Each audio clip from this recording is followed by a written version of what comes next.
بسم اللہ الرحمن الرحیم۔ رسول اللہ صلی اللہ علیہ وسلم نے فرمایا، جس شخص کے ساتھ اللہ تعالیٰ بھلائی کرنا چاہتے ہیں اس کو دین کی سمجھ دے دیتے ہیں، یعنی وہ دین کے مسئلے مسائل کی تلاش اور شوق میں لگ جاتا ہے۔ رسول اللہ صلی اللہ علیہ وسلم نے فرمایا، جس سے کوئی دین کی بات پوچھی جائے وہ اس کو چھپا لیوے تو قیامت کے دن اس کو آگ کی لگام پہنائی جائے گی۔ مطلب یہ کہ اگر تم سے کوئی مسئلہ پوچھا کرے اور تم کو خوب یاد ہو تو سستی اور انکار مت کیا کرو، اچھی طرح سے سمجھا دیا کرو۔ رسول اللہ صلی اللہ علیہ وسلم نے فرمایا، جس قدر علم ہوتا ہے وہ علم والے پر وبال ہوتا ہے کہ جب تک وہ اس پر عمل نہ کرے۔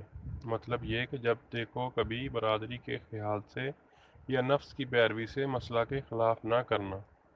رسول اللہ صلی اللہ علیہ وسلم نے فرمایا، پیشاب سے خوب احتیاط کیا کرو کیونکہ اکثر قبر کا عذاب اسی سے ہوتا ہے۔ مطلب یہ کہ اکثر لوگ پیشاب کرتے ہوئے پاکی کا خیال نہیں رکھتے۔